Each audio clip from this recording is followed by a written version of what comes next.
Deuxième partie. Donc, là, on va parler un peu, on a mis la nappe pour parler de dualité. Dualité religieuse. Il y a une dualité sociale qui s'exerce, dualité de plus en plus, le fossé entre les gens est de plus en plus grand. OK, puis c'est voulu, c'est volontaire. On a des comportements qui ressemblent à des comportements fascistes, qui se fait penser à la Gestapo concernant les attaques contre les antivax. Les antivax sont responsables de tout, OK? Ceux qui refusent l'injection, ça serait les ennemis publics numéro un quand ils écoutent parler. Alors que c'est la confusion dans les données, dans tout, c'est une confusion qu'on ne veut pas aborder. Là maintenant, on va tenter d'expliquer ça nous mène où. J'avais parlé un moment des changements de paradigme. Des changements de paradigme qui s'exercent de façon constante et profonde depuis quelques années. Ça vise avant tout, c'est un acte magique, selon des spécialistes des magies. Je ne veux pas dire qu'ils ont raison, qu'ils ont tort. C'est juste que c'est une pratique magique. Tu changes les paradigmes de quelqu'un, tu le déstabilises, puis en même temps, tu l'attaques. C'est ce qu'on a vu actuellement, c'est ce qu'on voit, OK? Est-ce que c'est un hasard? Je ne le sais pas. Donc, on continue.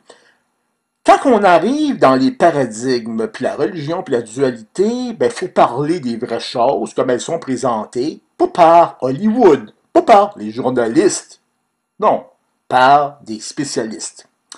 OK. Puis là, c'est sûr que je rentre dans les mythes et les légendes. Il ne faut pas adhérer à ça, OK, nécessairement, sans réfléchir, parce que là, on tombe dans la légèreté, puis en même temps, c'est inquiétant. Vous allez voir, OK, c'est que, quand on parle de dualisme, on a Dieu d'un côté, dans la religion judéo-chrétienne, puis Satan de l'autre. Dieu a créé Satan, Dieu a tout créé, puis il a même créé le diable. Puis au bout de la ligne, OK, il y en a un qu'on connaît bien, on entend souvent parler, mais dans le fond, on ne le connaît pas. L'autre, c'est la même chose, on a une image de lui cornu, visage rouge, mais c'est Hollywood. Le premier, il est contre la gouvernance mondiale, il a même parlé de la bête. Il a dit aux gens, si tu acceptes la marque, t'es fini. L'autre veut imposer la bête, sa gouvernance mondiale, puis il s'accapare aussi des créations des communications à ses propres fins. Pour son nouvel ordre mondial, pour sa mondialisation, pour sa façon de voir la société. C'est imposé de très haut. Ceux qui imposent ça, ils font pas... c'est pas eux qui ont inventé la structure. La structure est inspirée, OK? Est inspirée. Donc, qui inspire ça? C'est là qu'on va y arriver. OK. Dans l'ésotérisme, on parle de l'Umbilicus telluris. L'Umbilicus telluris, c'est bien simple. C'est, pour les gens, ça date de 500 ans, là, OK? C'était repris par une madame Blavatsky qui est dans le Nouvel Âge. Sauf que ça date des Templiers, de Paracelse, l'an 1500 quelque chose. Là.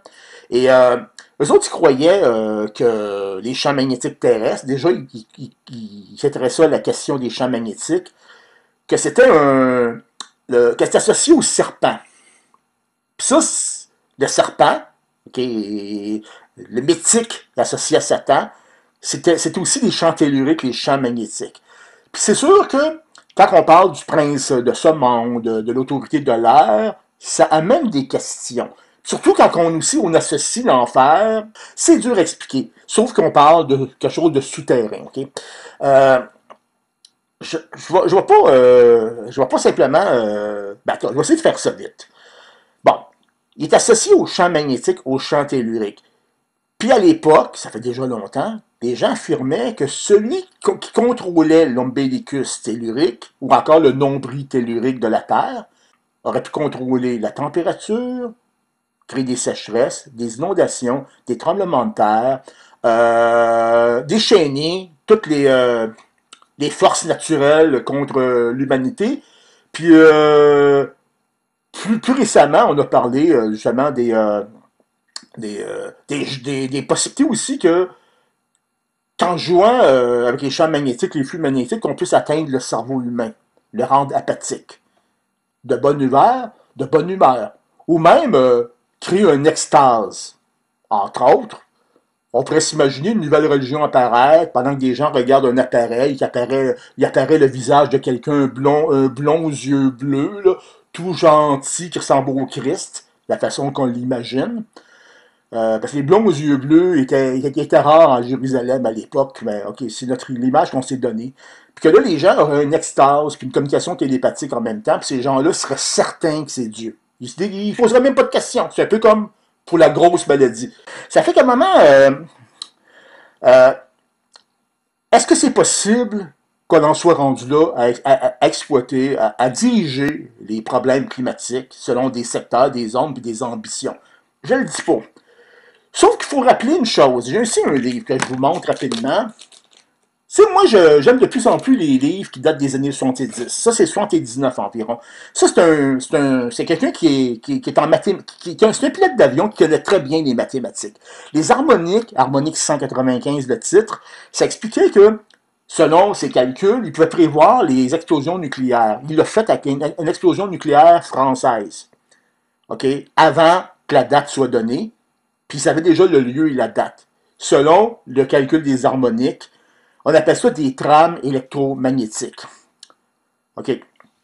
Il peut aussi s'apercevoir qu'il y avait des séismes ou des phénomènes dits naturels, des explosions nucléaires qui ne sont pas des phénomènes naturels, c'est une intervention, puis aussi des ovnis. Ça fait que ça laisse entrevoir que ceux ou celles qui pilotent ces objets qu'on prend pour des vaisseaux extraterrestres connaissent très bien l'énergie électromagnétique, ils la dominent, ils l'utilisent comme énergie, ils se déplacent, puis que ces gens-là, ils viendraient peut-être pas de l'espace, mais plutôt d'ici. Est-ce que c'est en rapport avec le prince de la Terre et l'autorité de l'air? On pose la question, c'est à vous à y répondre. OK, maintenant on va aller dans le plus gras, plus étrange. Et OK, mettons, c'est des cas que je peux pas aborder de façon précise parce qu'il y en a trop peu. Ben j'en parle quand même plutôt que de ne pas en parler. OK, on s'entend? Des cas de personnes, deux, c'est pas beaucoup, deux seulement, qui affirment, je vais vous donner un exemple. Vous pensez au mot castor. OK. Puis là, pendant ce temps-là, vous tapez le mot Miami dans le moteur de recherche de votre ordinateur. Puis là, il apparaît dans les choix de moteur de recherche le mot castor. La personne dit, c'est quoi ça? J'ai pensé à ce mot-là, mais j'ai écrit Miami. Là, ça laisse, mettons, là, si ça devenait une norme, ça laissera entrevoir que quelqu'un voit ta tête, lit ta pensée, puis que la même personne contrôle les réseaux GAFAM. OK.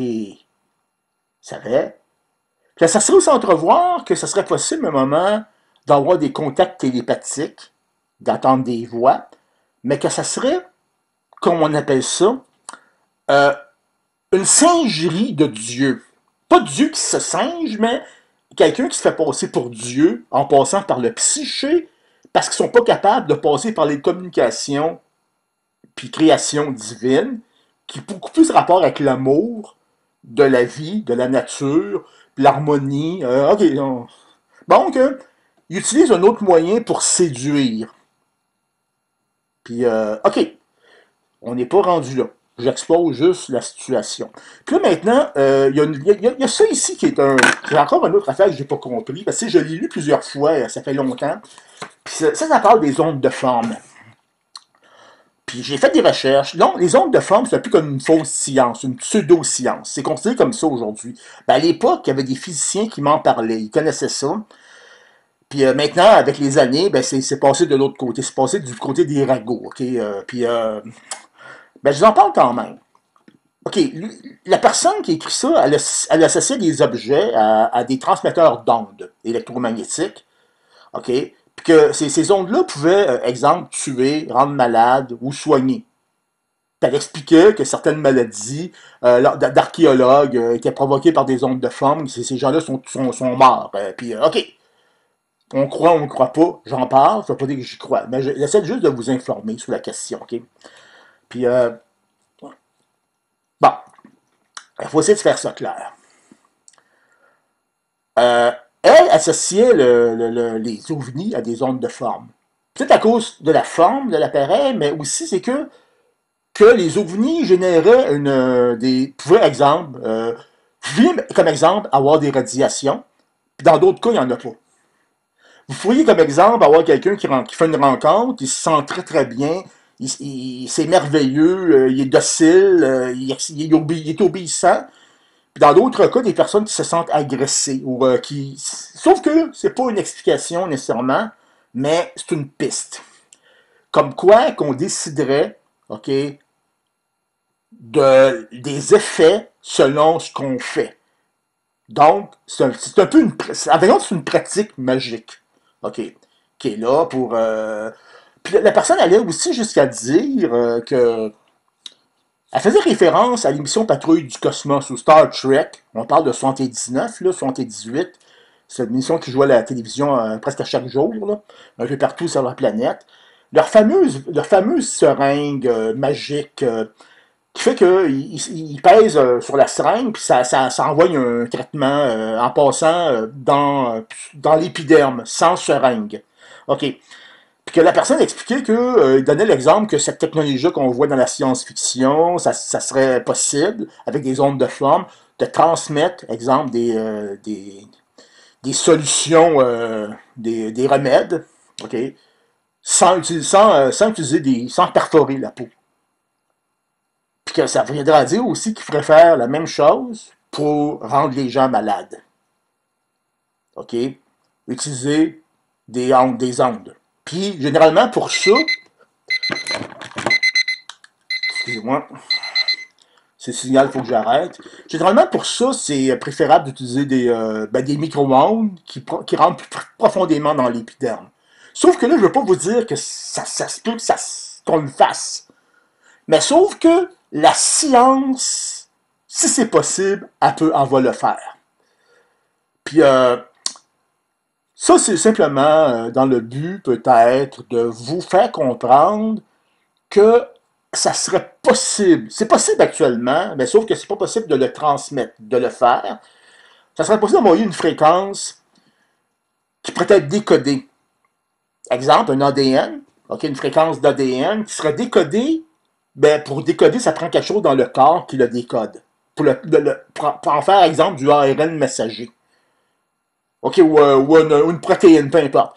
Puis ça, le deuxième élément manque. Alors que le premier, c'est actuellement possible. D'envoyer une onde porteuse avec un signal numérique qui serait capté, enregistré, puis l'enregistrement ferait que des protéines ou, je ne connais pas si la biologie, se mettraient à fabriquer quelque chose. Puis que ça serait soit pour vous soigner ou soit pour vous tuer. Passez une très bonne journée, puis on termine avec la 10e partie. Merci.